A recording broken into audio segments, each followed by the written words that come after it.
There we go. Okay. So first of all, welcome everybody. I'm so glad to see you here today.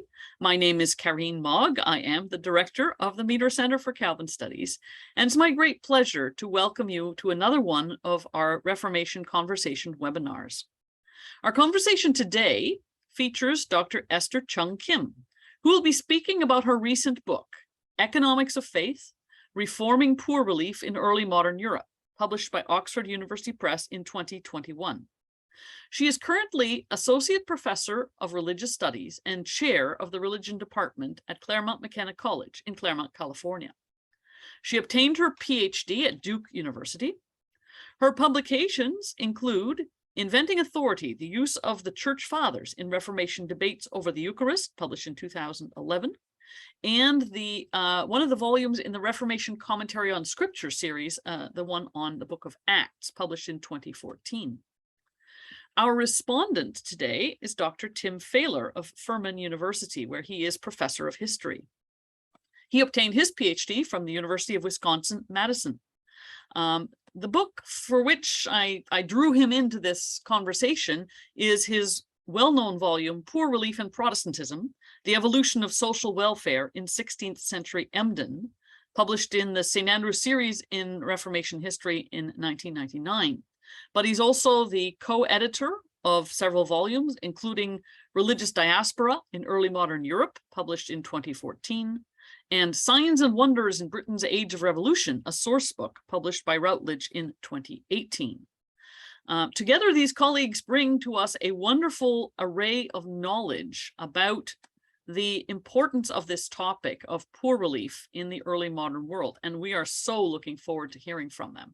So Esther, the floor is yours. Thank you.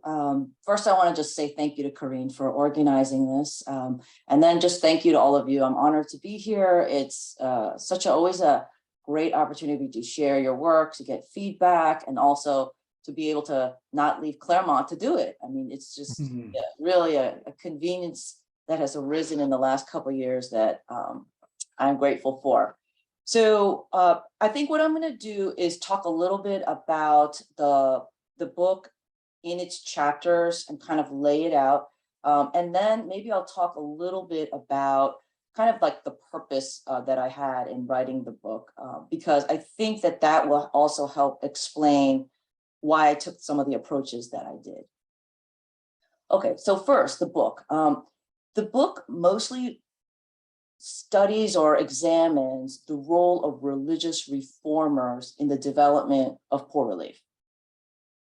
Now, during the Reformation, these religious leaders served as catalysts, organizers, stabilizers, and consolidators of various poor relief programs. Although once in line with piety, or what we would consider religious piety, voluntary poverty was starting to kind of go out of vogue, so to speak. It was no longer, at least for Protestants, considered a spiritual virtue, and there was an effort to try to reduce begging.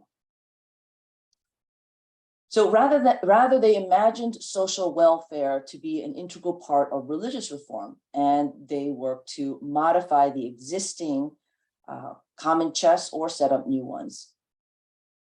Added to that, so this is kind of the overview part, added to that, various economic crises and migration in many areas exacerbated poverty and caused begging to be an increasing concern. So Catholics and Protestants alike began to move beyond the traditional charity model and rather to urge coordination and what we could now know as centralization of poor relief systems. So that's why you have examples in the 1520s of the poor relief plans of Leisnig. You have Bruges also at least coming up with a social welfare proposal about possible ways to approach it.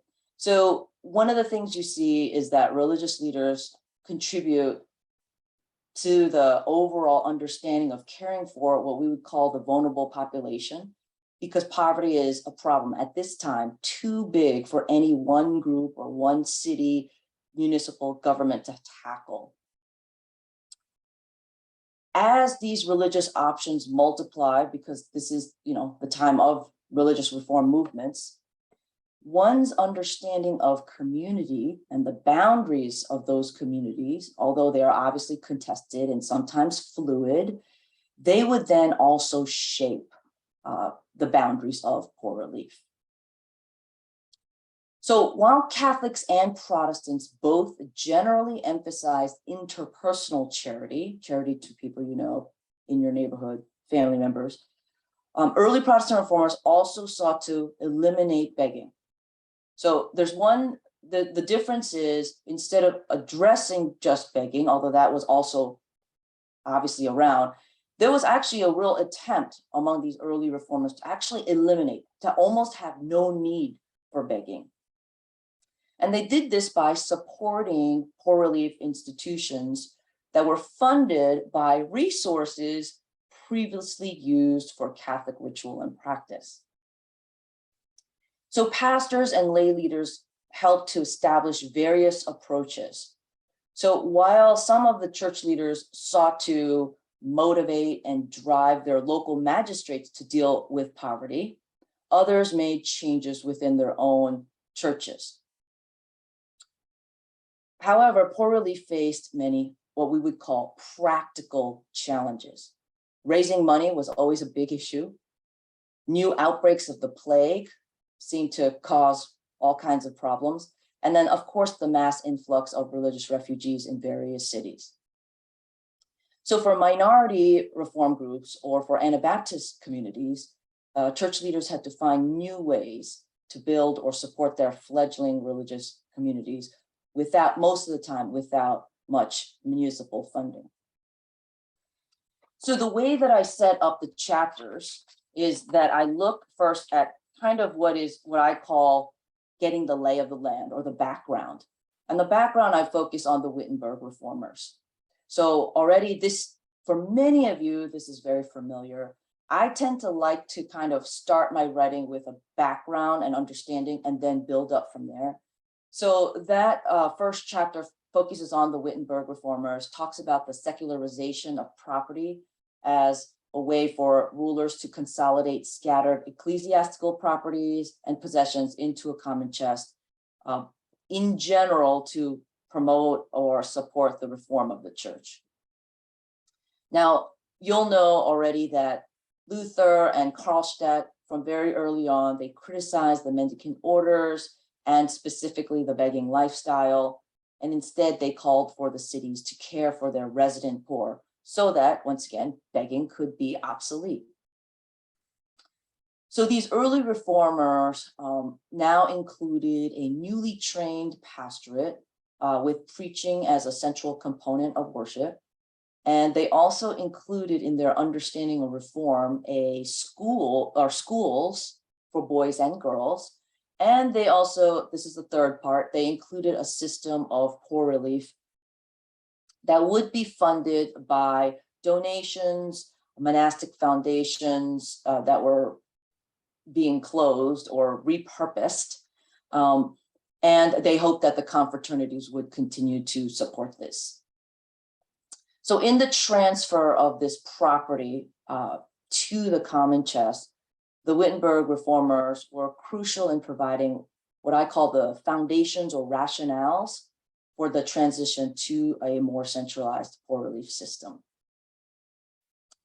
I move on to a specific case study of Johannes Buchenhagen in some of the German cities. And here's one of the purposes of this book and why I use this source material. I use his church orders. I know sometimes people think of reformers when they write these church orders as very prescriptive, very top down, kind of the elite writing and saying this is what everyone should do. And there is definitely that element in this. But the added component to why the church orders were particularly useful was that it's pretty clear in these church orders, there is constant negotiations taking place between the city council members, as well as the reformers, and then, of course, those who are commissioning this, right? So There's constant negotiation with city councils. There's negotiation within factions. Obviously, there's not full agreement on it. So there's quite a number, at least there's several drafts of this. I mean, many of you are faculty, so you know how this works, right? I mean, in faculty meetings, if anything gets passed, it's usually multiple drafts or renditions or compromises before anything gets voted on, right? So I feel like in many ways the church orders, while they are written by Bugenhagen and some other reformers as well, it is in a process of negotiation with city members. So his church orders, I'd say, exemplify that connection between religious reform and social responsibility, because these legal ordinances do reveal a lasting imprint on the religious values that are put upon many of these poverty policies of many of these German cities.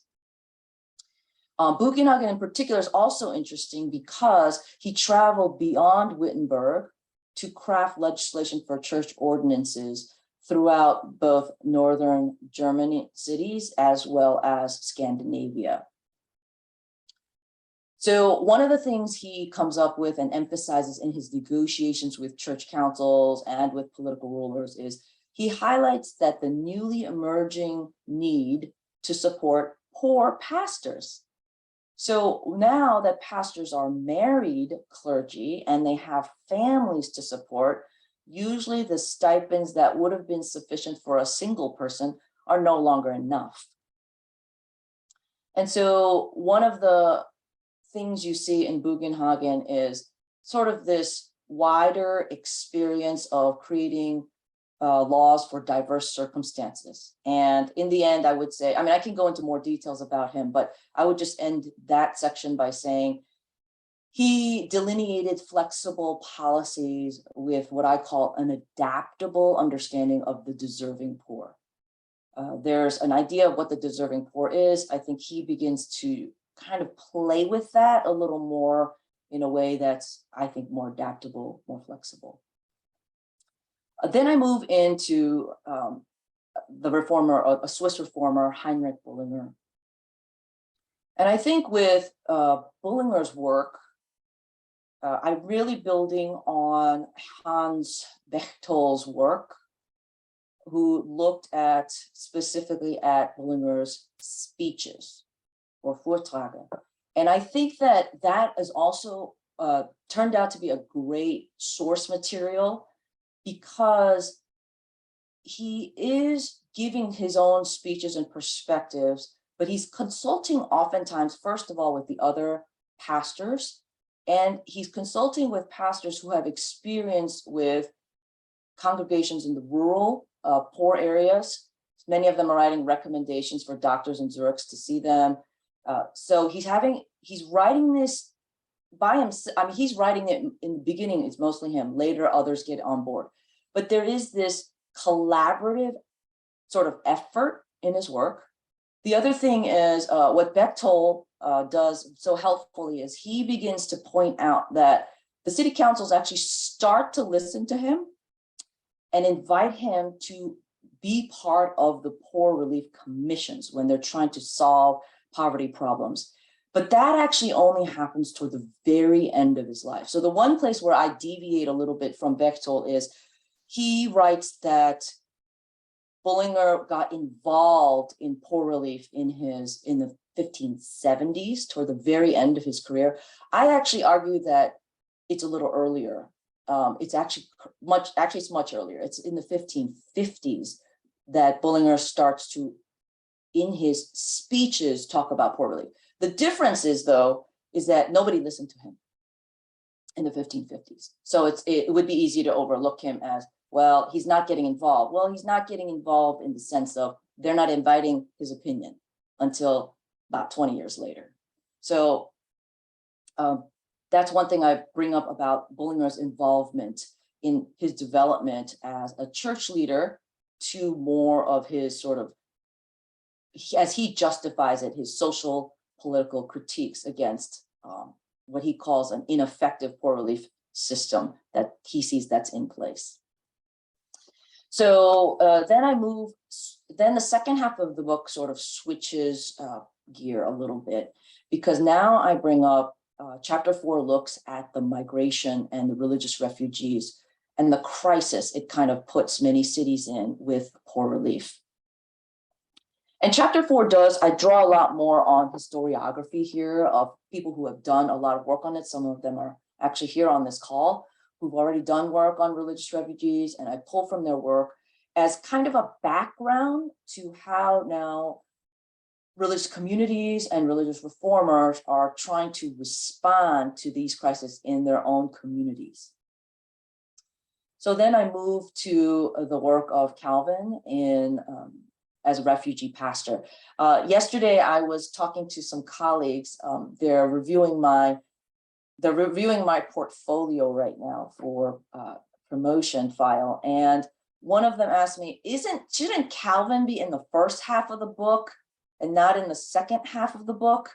Because he's, called by the city magistrates to be a reformer in the city. So he should fit in that first half of the book. And I said, okay, that's a great question, because I struggled with this myself in writing this book.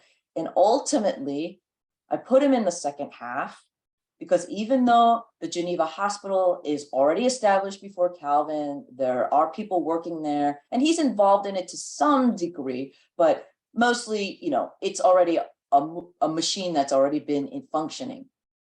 I say what I'm focusing on is not that part in this chapter. And instead, what I'm focusing on is what he tries to do with the refugees that come in, who technically have a couple of days of support through kind of what some of the work that's already been done through like the Travelers Hospital, but would not really be normally allowed to settle unless through some special permission. So I look at sort of the work of the refugee funds or the foreigner funds, the French fund. Obviously, there's other funds that are created in Geneva, like the Italian fund, the English fund, the German fund. So what I'm looking at is what kind of support systems did, the Company of Pastors, as well as the Genevan Church, try to come up with many of these refugees that were coming through, some temporarily, some to settle. And then the last two chapters, I move into the Anabaptists. I toyed for a while of whether to include the Anabaptists at all, because they are a group that's, sometimes overlooked, and maybe others wouldn't. I did get questions about why are you including them? So, but I think in the end, I felt the need to include them. And then as I looked into it more, I had to split them into two groups because there's so much variety among the Anabaptists. But I think the main reason I included the Anabaptists in this book was the other reformers use the Anabaptists often as a foil. They often say things like, we're not like the Anabaptists. We're not as extreme or radical as the Anabaptists. So this becomes kind of a foil. And so I thought to understand the overall sense, it would make sense to include them because they're referred to often as, we are not that, right? So I end kind of the book with both the Swiss Brethren and the Dutch Mennonites and their concept of mutual aid. And basically the main thing I add in that chapter, to what's already been out there is this notion of mutual aid extends beyond just food support and, housing support and job support. Those would be kind of like the main areas of support. And in fact, aid then extends to things beyond sustenance, like hiding refugees, transporting them from one location to another safely, if possible, delivering goods, usually, mostly under the radar, if possible. So it includes a little bit more than just the typical senses of mutual aid. So that's something that comes out in the works of the Swiss Anabaptists and Dutch Mennonites. And then finally, the Hutterites in Moravia, they're the ones who take the literal interpretation of Acts 2 and 4 about communal property and sharing all things in common. So as many of you know, some of my work was on interpretation of scripture. And there is so much ink spilled about Acts 2 and 4, about when it says sharing it all, things in common, it doesn't mean 100%, right? So there's quite a bit of interpretation about that. Well, here's a community that actually took it for face value and tried to put it into actual practice and what that actually meant for them. Obviously, there's a lot of conflict about it. So even just getting the community of goods principle takes a while for it to finally settle down, but it becomes a kind of a clear characteristic demarcator of Hutterite communities. And so that's something they continue to bring even when they migrate to the Americas. So in conclusion, I'll just say that the religious reformers were integral to the development of rationales and, I would say, to the implementation of poor relief programs. They utilized various justifications through their sermons, through their strategic political speeches, through convincing of donors, through their writings, and their position as ecclesiastical authorities also allowed them to connect care for the poor with one's practice of devotion to God. So religious ideals of generosity, compassion, and mercy were often emphasized. One of the key components of determining poor relief was the importance of community formation and the boundaries of determining poor relief coverage, who should be included. Ultimately, the religious reformers served as a driving force in the efforts toward poverty alleviation and community motivation, and their efforts then thereby affected or impacted the development of poor relief in early modern Europe. Thank you for listening. Thank you so much, Esther. That was terrific, and it's really good to have this unpacked in terms of the themes you're going to be covering. So now I'd like to pass this on to Tim. I think you might need to unmute, Tim, and then you'll be all set.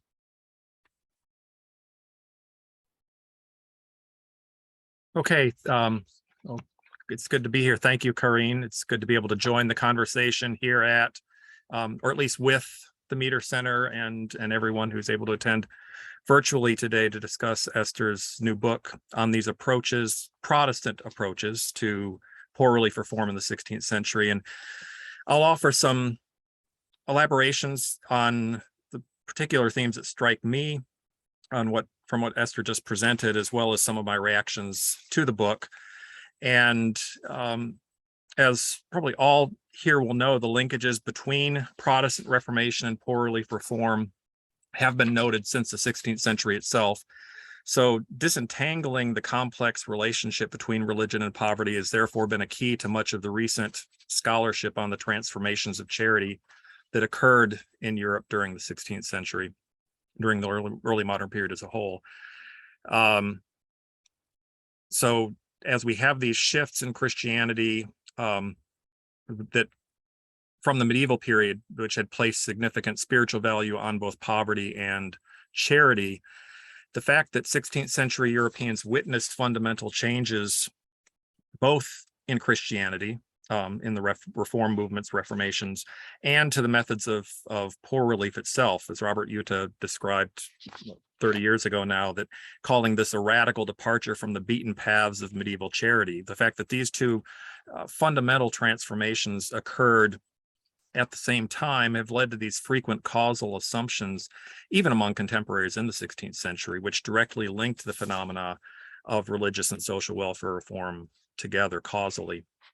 To what extent, however, are these changes connected, the religious motivations to religious motivations such as the Protestant Reformation, or were they driven rather by socio-economic, by secular forces? Until the second half of the 20th century, many historians, of course, were largely confessional and argued that the new theological impetus that they had seen in Protestantism was, in fact, what had compelled the 16th century social welfare reform, with the new poor relief institutions, with new social incentives for charity taking center stage instead of the religious motivations. As an interpretive shift, which has marked subsequent scholarship on early modern poor relief, away from confessional distinctiveness, especially Protestant versus Catholic in poor relief. That started in the 1960s and 70s in earnest with Natalie Zeman Davis's work on Catholic Lyon and Brian Pullen's study of Catholic Venice. And these studies indicated that shifts in methods of charitable distribution that we're witnessing in poor relief to deal with the dramatic growth of poverty, vagrancy, begging, as Esther pointed out, need not be attributed solely to Catholic or to Protestant theology. Moreover, they demonstrated the reality that the new early modern poor relief programs often cut across religious boundaries, with Catholic and Protestant cities adopting similar reforms. Oftentimes reforms that were built on trends that, when we look carefully, had actually been developing within medieval charities. So the story, the narrative is more complicated. Subsequent research, increasingly in local case studies by social historians in the last 4 decades, has largely confirmed that poor relief reforms were not established neatly along confessional lines, but that certain features can be found on both Protestant and Catholic territories. By the 90s, the interpretive pendulum had swung so far toward the socioeconomic direction that scholars were calling for the reinsertion of the Reformation into the narrative of early modern European poor relief.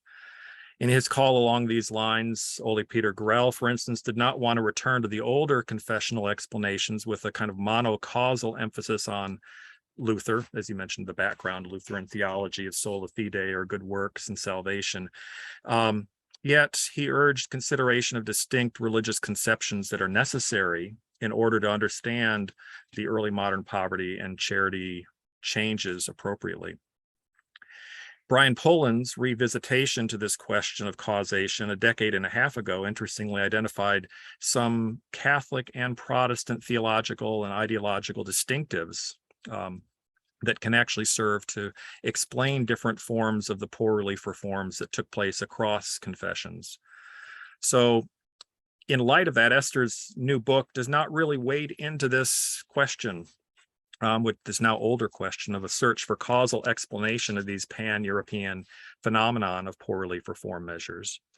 Indeed, as the new social history dominated Rutledge History of Charity, which was also published last year at the same time as Esther's book, again, very social history component on the experience of poverty, it points out in its opening essay, quote, "Much ink has been spilt on the question of whether and in what ways developments in the period differed between Catholic and Protestant states."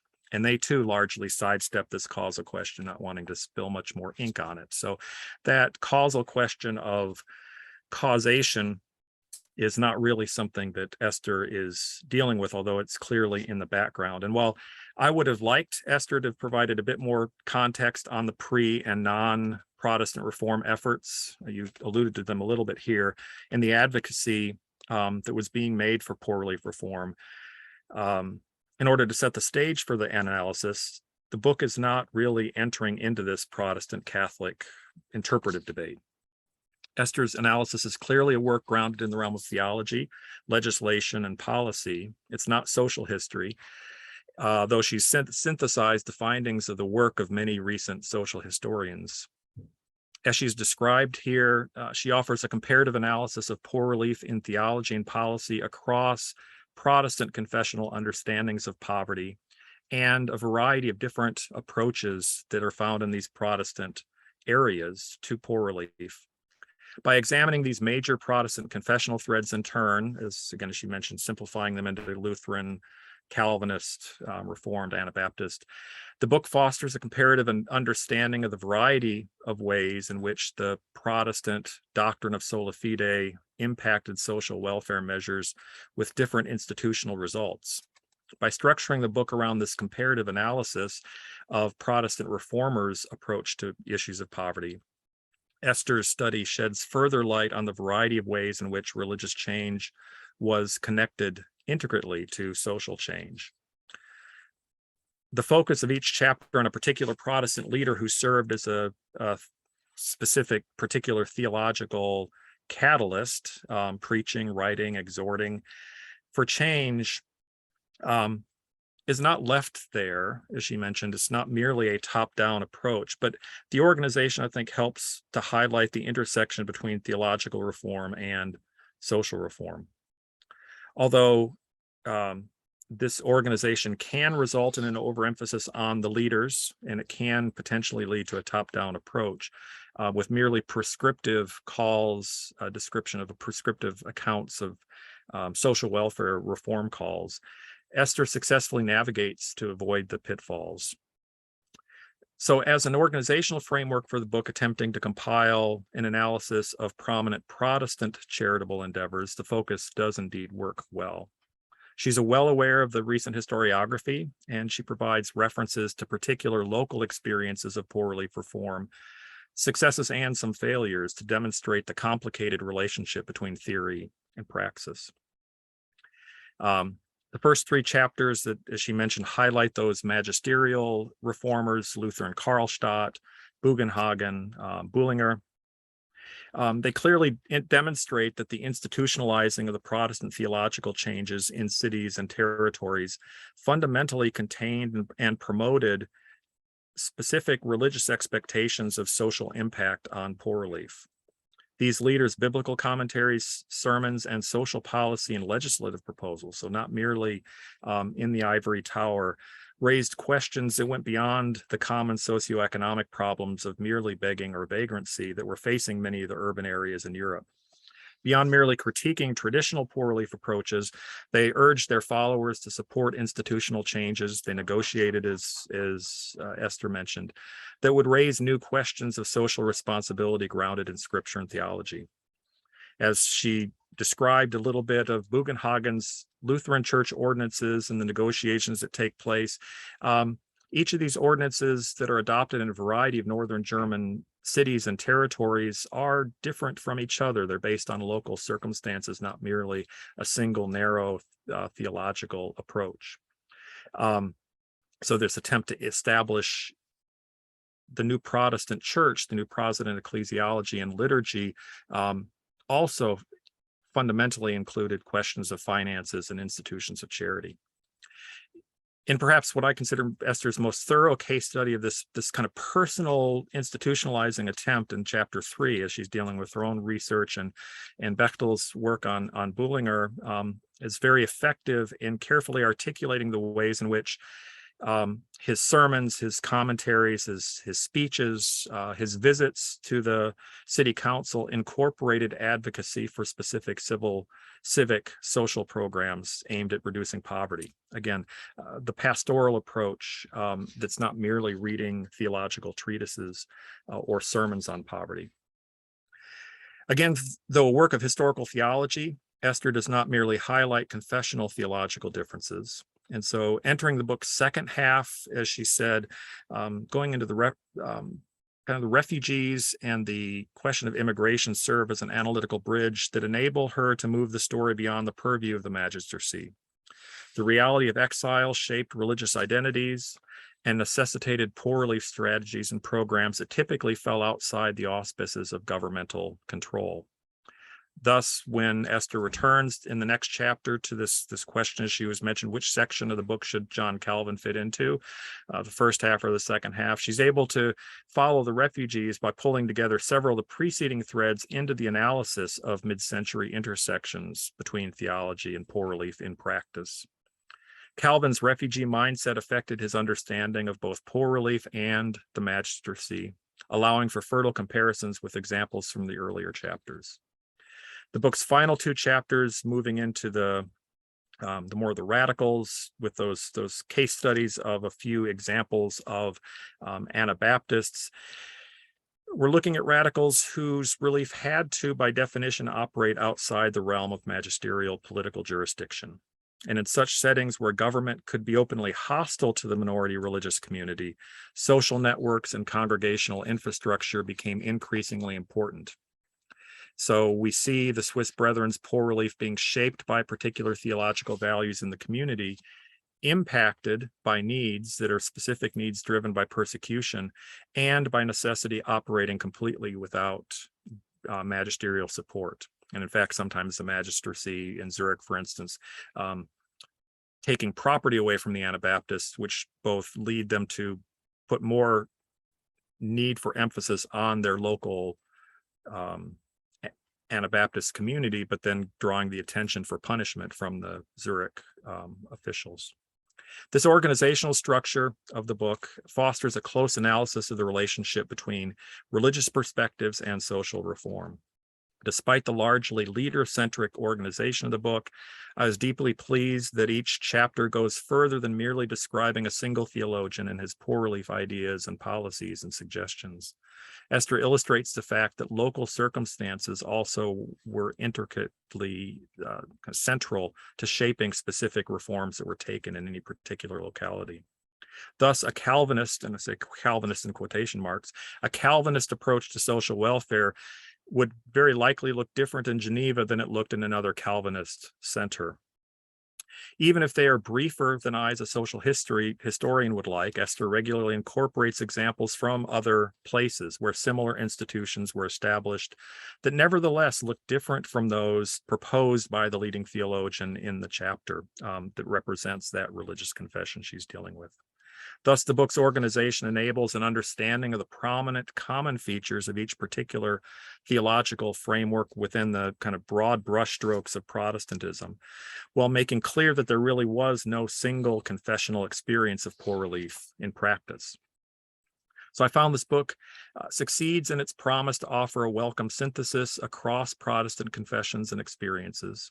While it lacks the social historian's explicit focus on the experience of poverty and poor relief, more, if you will, from the bottom, it provides in one place, in one book, a richer overview of Protestant and charitable endeavors in an analysis that's usually given than is usually given on our very brief synopses characterizing what did Luther do or what did Calvin do.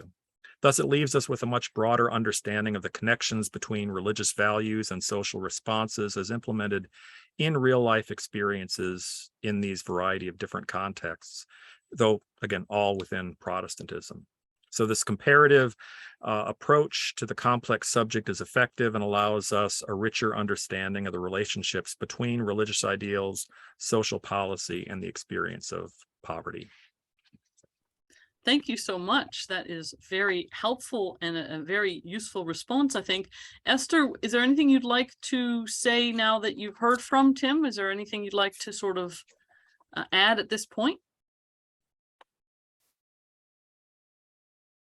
Yeah, thanks, Tim, for that very thorough response. I realized that as you're talking, you kind of gave us the background of the historiography of the whole causal question. And you are right that I tried to not get into that debate. I felt like it's been done and felt no need to kind of get into that and then write another whole book about that. But yes, but it is, as you say, somewhat in the background of some of these issues. Yeah, I think what Tim alludes to is a little bit about the goal, or what I call like the purpose of writing this. And that is, I was trying to get a sense, not so much of, there's a policy that was passed in let's say, in Braunschweig. How many people were helped by that? For example, if they say honorarium should be given to midwives, am I looking at, did one midwife get it or 100 midwives get it? There are social historians who do that kind of work, and I'm so thankful for all of you who do that. I think I was trying to get at more of, why did they feel the need to say they have to support midwives, right? So I think that was sort of that rationale, the value systems. I think at the very end, you summed it up really nicely when you said, I was exactly trying to look at that intersection between religious ideals, social policy, and then implementation of what were the possible range of things that could be implemented. So thank you for that. Great. So what we'll do now is I'm going to switch to the gallery view so I can see everybody. I think I can see absolutely everybody here. This is great. And I think already that Jesse Sponholtz has a question. You want to go ahead, Jesse? You can unmute and go ahead and ask your question. Sure. Thanks a lot. My camera seems to be going in and out. So I have been, if I disappear, I'm still here. Thanks, Esther, for sharing your book, which I really enjoyed, and I really enjoyed listening to you talk about it. It struck me, you were talking about the ways in which this poor relief reform encouraged reformers to think about community in different ways. And I was struck by really hearing you talk about it more than reading the chapter on Bugenhagen, about how that was true with Bugenhagen in a kind of not just community in the sense of a Gemeinde, what the Germans might call Gemeinde, but also a sense of some trans-regional or beyond, a kind of maybe a sense of ecclesia, something that's beyond the Gemeinde. And I wonder, and I was thinking about that myself because I've been comparing refugee communities, and their charities flows across them, not just within them. And I wonder if you're willing to comment on the ways in which poor relief might be part of not just a kind of local community, but a sense of changing community in a broader international or sense of ecclesia.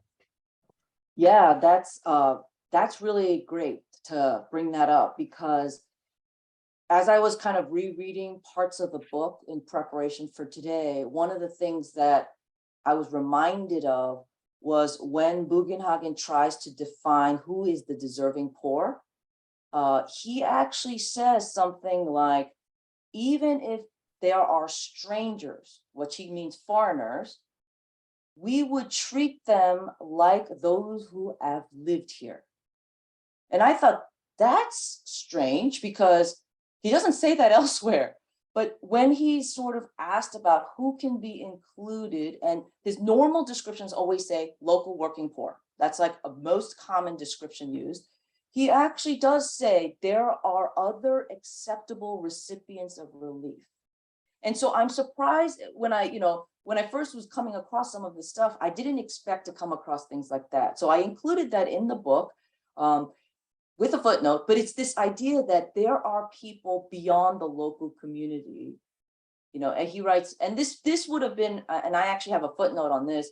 This is very reminiscent of Catholic practice of the pilgrimage, when he says, so here's another one he adds, if a needy person is traveling through our city, at times they can receive a portion of our common goods. He's saying you can draw from the common chest to help these traveling poor. And he says, whether money or pants or shoes, I guess those were in high demand, and through the intercession of godly citizens or preachers. And this should not be viewed as wrong. So he is recognizing that he's pushing the boundaries a little bit here. And I think the way that he's pushing the boundaries is if there's support from godly, he says burghers, but he means citizens, and preachers. So if they have some sort of recommendation or endorsement, then we can open up our common chest to provide these for these needs. Yeah, so I do think you're right about the fact that, I might not have thought of it until you brought it up, but there is that sort of broader connection to understanding poor relief as religious reform. And they clearly have a sense of religious reform as being broader than just their local community. Thank you. In fact, as I was listening to Jesse and to Tim, the question that I'd like to hear you maybe speak a little bit about is whether, in fact, when people like Bullinger or Calvin or any of the other leaders are speaking about poor relief, whether their intended audience is not so much the poor, but the wealthy. In other words, is part of the conversation around poor relief intended to foster among those with the goods of this world the mindset and the ability to be open in their response to their brother or their sister's need? In other words, is it an occasion for these leaders to in fact articulate something bigger about care for others in the community beyond, we need to do these 5 things to get fewer poor people in our town? Does you sort of see where I'm going? I do. So a couple of examples pop into my head as you're speaking about that. I would say there's two audiences. The first audience is actually just the political leaders. They're now what we would call mostly in charge of the poor relief in many places. So basically, the reformers are saying, all of you who are now in charge, do a good job. I mean, it's some version of that, right? Or you're not doing a good job. So I think the initial audience is actually the people who are in charge of poor relief. The wealthier, they're addressed in some sermons. They're addressed through, individual asking. If you look at sort of the reports about when the deacons have a shortage, right? I think Tim actually writes about this, even in places like Emden.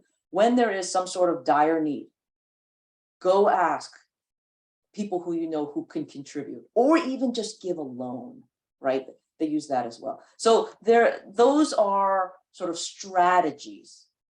I think the other thing is, you're right, they're not addressing the poor directly, although there are some things about being thankful and being a good citizen, and those things are all part of the poor poverty and discipline part, right? That all exists as well. But I think their audience is usually the ones in charge of poor relief, occasionally just general generosity, but then also just like, this is what a good community does.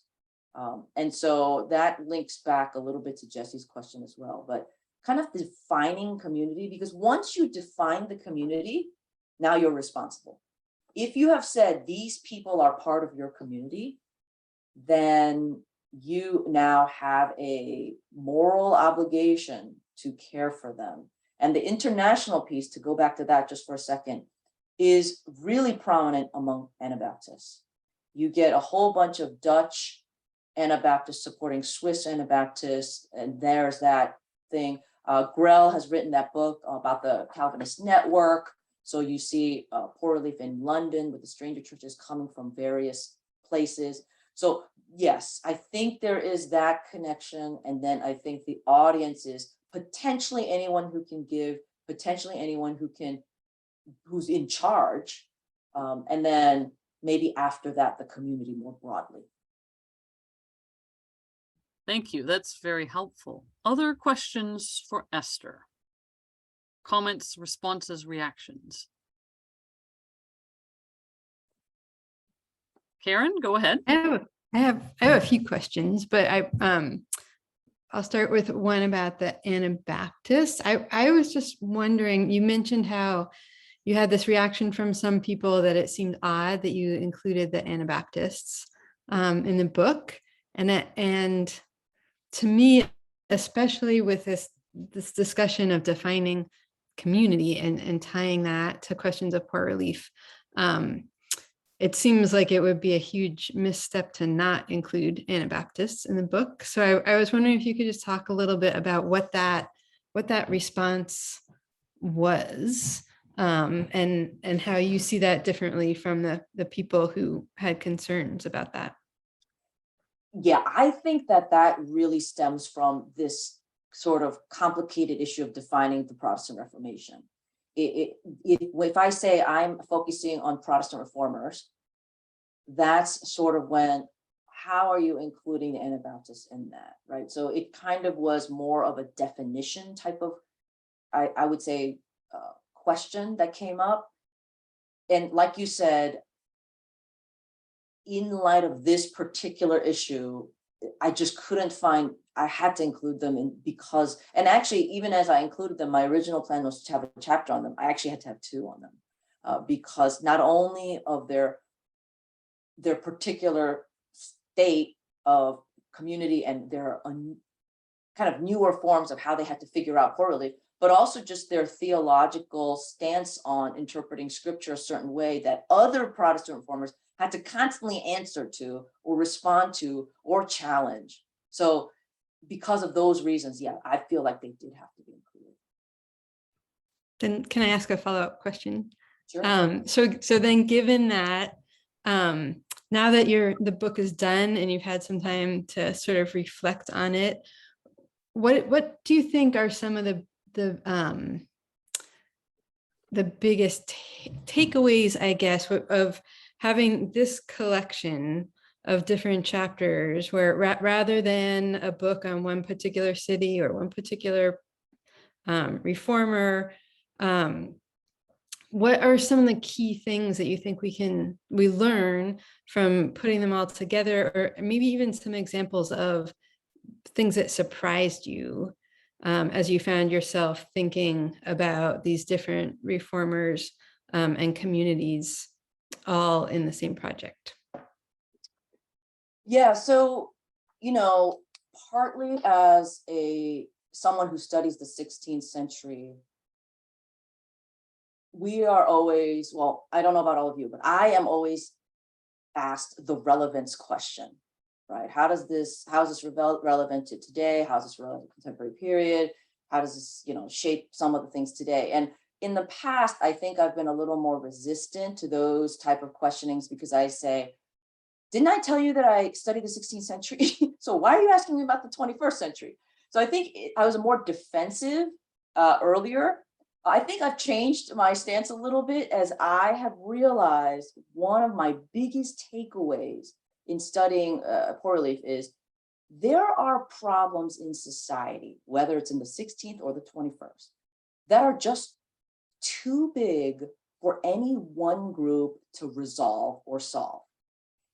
And one of the things I've noticed, even in the case of like Bullinger, and when they start listening to him in the 1570s, he says, I think poverty is caused by, and he begins to have this litany of, we don't have enough jobs for people. And as I'm reading this, I'm thinking, wait, what? Like, I hear this today. And he said, and not only does he, so he's not a reformer that just says, here's the problem, somebody else go fix it. He actually tries to fix it. He actually says, okay, job creation is a problem. What if, and he says, I notice another Swiss city is doing this. What if we try the same thing? And he says, let's get cloth and let's have people spin the cloth. And then let's have other people cut the cloth. And then let's have other people make sturdy clothing. They have this whole big litany about how the material has to be sturdy. It has to be lasting. Doesn't sound comfortable at all. But anyway, it's super sturdy material, and make clothing. And then those will clothe the people in the hospitals. And then whatever's left over will be sold. And then with the profits that are sold, we'll buy more material. So they come up with this, what I call, and then they say the government should support this. Yeah, something like that. I'd see in the chat, denim, right? I always kept thinking it must be something like denim. So they have Bullinger and the company of pastors are coming up with these suggestions, not because they're economic geniuses or anything, but because they saw it in another town. They heard about it. And they're like, well, what if we try what they're doing? And they specifically say, even the women, elderly women and the young girls can do some of this work, because they say it can't be too hard work. It can't be work that poor and weaker people can't do. So they're very cognizant of who the people who are going to do this work and what's actually feasible for them to do.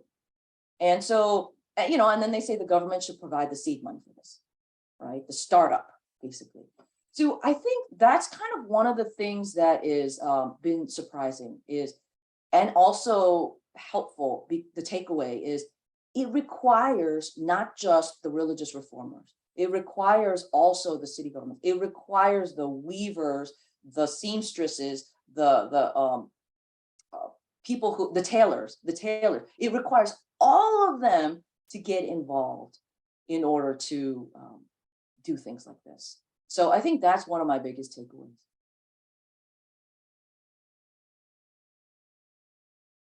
Thank you so much. Other questions other people want to ask?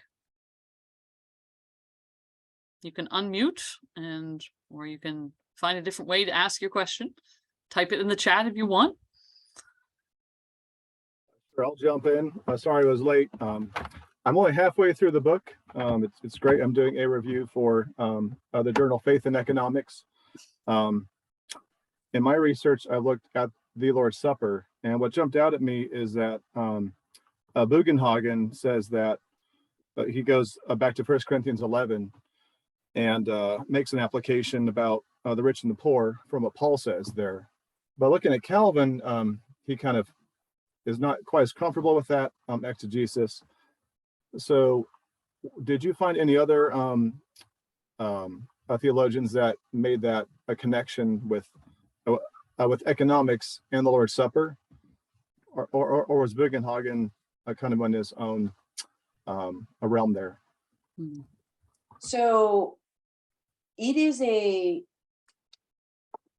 common theme to link the Lord's Supper or the Eucharist with kind of like work in the world. So if you take kind of like a broader definition of economics, the Lutherans do that from Luther. So it's even before Bugenhagen. So it's there already in that Lutheran tradition. With the others, like you mentioned, the Calvinists, they do use that passage in Corinthians, and they bring it up actually in their Eucharistic controversies, which is what I wrote about in my first book. But the way that the Calvinists used that section is more to emphasize how early, the Corinthian community should have included the poor. It's more of kind of used as a judgment against those who are kind of not practicing community. Mm-hmm. So it is there, but it's more, it's not as direct. I think my guess is that they're aware of the Lutheran interpretation, but they're taking it more in the sense of like, how should we create community? We can't be like those Corinthians. You can't have the wealthy eating by themselves and then only at the end, including the poor. So there's those kinds of sort of like moral warnings, so to speak, that tend to be more emphasized when it comes to at least particularly that passage and Eucharistic practice. Mm-hmm. Thank you.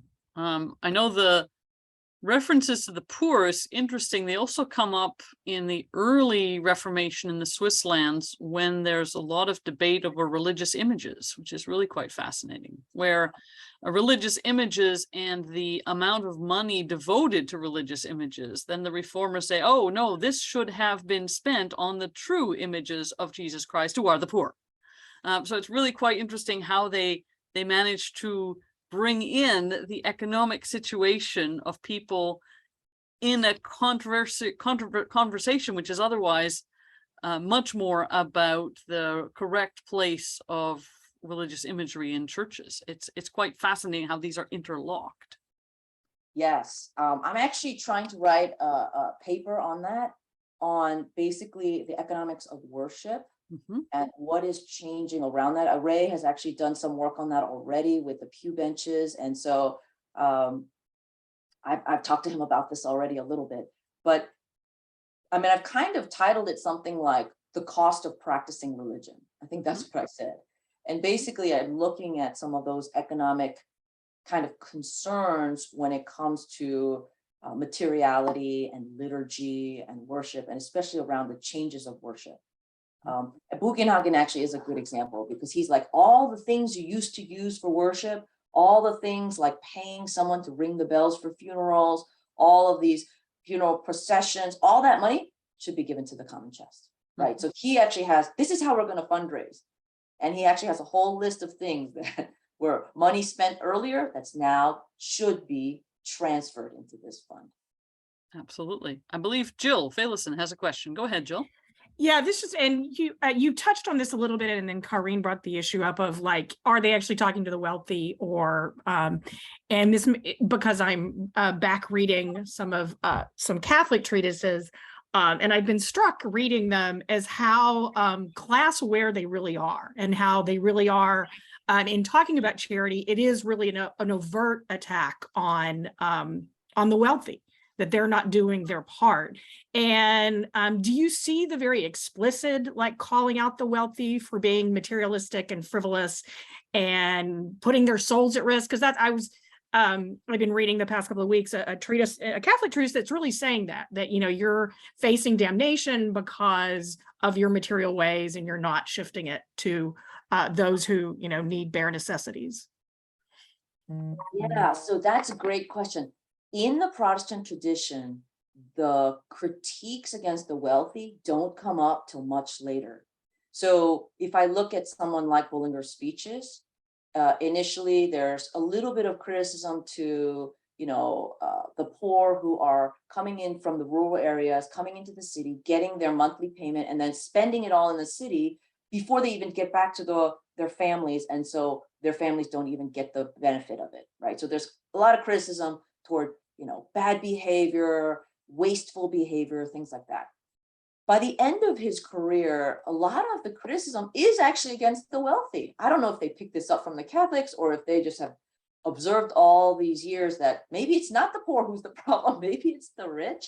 So then they begin to talk about how it's the wealthy who, and they don't talk about individual damnation, they talk about communal. So they say things like, it's the wealthy who have brought the problems that we have in our city today. It's their poor, their lack of wise usage of their wealth and their because they flaunt their wealth, even the poor people want to copy them.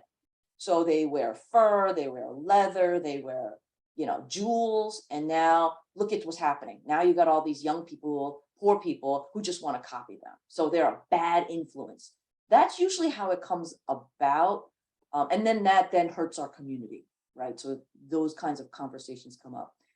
One of the things you see in Calvin is he actually has a bunch of, it's in his institutes, but even in his sermons, and he tries to put it into legislation, but it doesn't pass. He tries to, especially when he comes into what we call more power after 1555, he tries to introduce all kinds of like what we would call moderation laws, not successful in enforcing any of that. But it's this idea that it's what I call, they actually have an abundance mentality. So they don't think that there's a scarcity of resources. They think it's a distribution problem. That's how most of them think about this right now. So they're like, if people were just a little more generous, if people did care about their poor brother, sister, this would be resolved. The city needs to step in. The deaconess needs to be better at managing their wealth. So all of this, I don't know, their strategies are not so much about you're going to be damned if you don't give, but it's more about we need to do better. But how that comes out is not necessarily focused on some sort of problem with being wealthy until much later on, where it begins to kind of come up a little bit more. Yeah, the problem is not intrinsically wealth itself, it's the misuse of that wealth, isn't it? And I think Calvin, anytime Calvin's doing commentaries or sermons where he's going through the Old Testament prophets, you have to get there. You can't not get there. That's the message of the prophets over and over again, right? Ray has a question. Go ahead, Ray. I have a very quick question, and first I will preface it by saying how much I enjoyed your presentation, Esther. But my question is this: you've been talking and we've been discussing, or you've been discussing others who we sort of asked to contribute. Is there any sense in these theological writings as to prioritizing who gets the aid first and then sort of who needs it the least, or is it just this sort of assumption that everybody should get something? So whenever there is more need than resources, that is always a question of who gets it first, I think. They don't directly say it that way, though. They don't say, these are the people who should get it first. They don't say it that way. But they do say, I think that's where that definition of these are the deserving, these are the worthy, these are people we should definitely help. Those kinds of things are probably what I would consider ways to prioritize giving if push came to shove or if they're limited. There is an effort to support as many as possible that are known members of the community, right?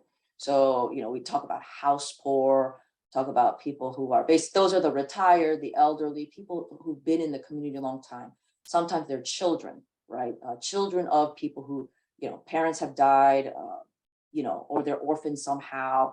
And so, but they know who they are. So there's always this effort to at least care for what they call the familiar poor, or, those that are known to be part of their community. I think the issue of priority comes in when the community boundaries are a little more, actually, let me take a step back. I'll get to that in a second. Within the community, there's definitely a effort to support the working poor. Bugenhagen has this whole treatise about the people who are often overlooked are maid servants. He talks about female servants who are often struggling, but are not noticed, because the working poor the people that tend to get aid are the working poor who are more visible, men who are in seasonal jobs or things like that. So there is an effort to say anyone who is working, but what we would today call underemployed, should get some support or aid. So that's within the community. They kind of, I would say, probably get prioritized, but also those who they know cannot work. So those are like the orphans, disabled, elderly. Also, those would probably receive priority.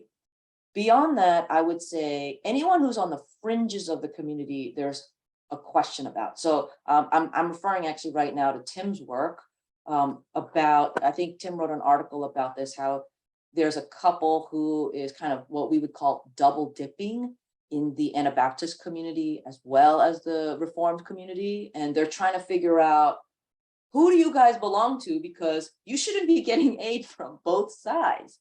And so I think those would be the ones where maybe priority would be, they're still giving them some support, at least up to a certain point. And so even those people on the fringes are getting something.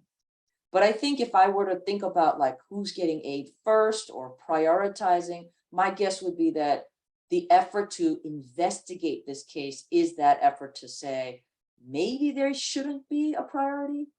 So I feel like that's one of the areas. That's why I say the boundaries of community. I talk about it in the book, but I actually have written an article that's going to come out at the end of this year in the Archiv for Reformationsgeschichte that actually directly pinpoint the community boundary issue.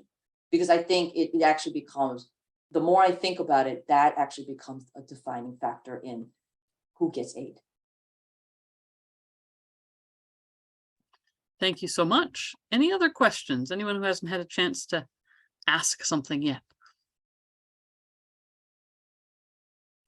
Go ahead, Tim. I was just going to offer an anecdote, or a couple of anecdotes that I came across recently in working through Jared Tomley's dissertation from last year, where he's looking at, as Esther mentioned, the kind of the later developments in theologically and doctrinally, but 17th century Scottish sermons and Kirk registers and diaries of parishioners and the like, and the kind of the complications of the question of doctrinal purity in the question of covenants and soteriology along these lines, and yet the exhortations to the wealthy of the congregation to give, that oftentimes, at least in this telling, I've got to look back at the sermons, some of the sermons myself, but in this account really do seem to raise questions of salvation, right? If you are not giving properly, then you are not going to be saved. And so it's not, we emphasize the doctrinal purity component, but there is this preaching to the parishioners that does seem to oftentimes cross a line of doctrine into kind of a pragmatic, the reality of the poor parishioners that need support. And getting to the question, and Jesse raised the question of the networks, which is again one of the interesting kind of these cross community, or maybe not even cross community, but broadening of community definitions outside of the locality. One of these diaries of a parishioner it was in 1588. Actually, the diary entry is in 1589, but describing a Scottish parishioner describing the aid that they had given to one of the shipwrecked Spanish ships that had landed. So giving aid and the way in which we gave aid to our enemies and the religious value of that. And then the next year recording that we heard just from up the street, the other village had a ship that had been captured by this captain whom we had aided, and he ended up releasing all of the prisoners to come home, and stating because of the pious aid that we had been given. So talking about the practical realities of charity across very clear, confessional boundaries and political boundaries to the Spanish Catholics who are oppressing us, but yet we still need to support them. So the complications of what these networks and what these confessions mean in practice of charity. Thank you so much, Tim. Those are great sources. I hope you can continue to investigate them. I think that sounds very promising. Anyone else at this point? Jesse, go ahead. I want to just follow up on what Tim said. I was thinking somewhat about Dutch Reformed congregations that Miriam and I have been studying, 11 of them across the empire, who were sharing lots of money across borders. But something you said made me also think of work that I think both you and I have done, Tim, that shows that poor relief is actually at the core of a lot of conflicts between the French, Dutch, and German congregations in the communities that we study, including, and this comes back to a point we've already discussed, including which congregation the rich people are join. Mm-hmm. So the Dutch and the French, for instance, in Frankfurt, are really concerned about making sure that regardless of where they're originally from, that the rich merchants are in their congregation, so that to help their needy, and they're sort of compete over that. And I think that was the case in Emden as well. Yes, yeah. And there's a whole lot of work that can be done, especially regarding the use of wills and what people are asked to give to on their deathbed is also part of this. Certainly in Geneva, that was very, very much the case, that was a moment to remind the rich of their responsibilities to the wider community. Deathbed giving is quite important for many of these communities as well. All right, anybody else with any other comments? Otherwise, I think we're going to draw this session to a close. In a moment, we're going to thank both Esther and Tim. But first, just to announce our next session, which again is the webinar coming up on November 11th. That is a Friday. It will be at 1 p.m. and it will feature Gregory Soderberg, who is here with us. So Gregory, we're looking forward to this. Gregory has recently completed his dissertation, which will be published this fall. Is that right, Greg? Yeah, this fall. And it is on the frequency of communion and both the polemic around this issue and then the practice of the frequency of communion in early modern England, Scotland, and in early America. So this is something to look forward to, and that will again be on November 11th. But for now, please join me in thanking both Esther and Tim for their participation today. This has just been great. Thank you so much. And I wish you all a wonderful afternoon. And for those who are going to 16th century, everyone looking forward to seeing everyone else. That will be terrific. And we will be in touch. Thanks again. Bye now.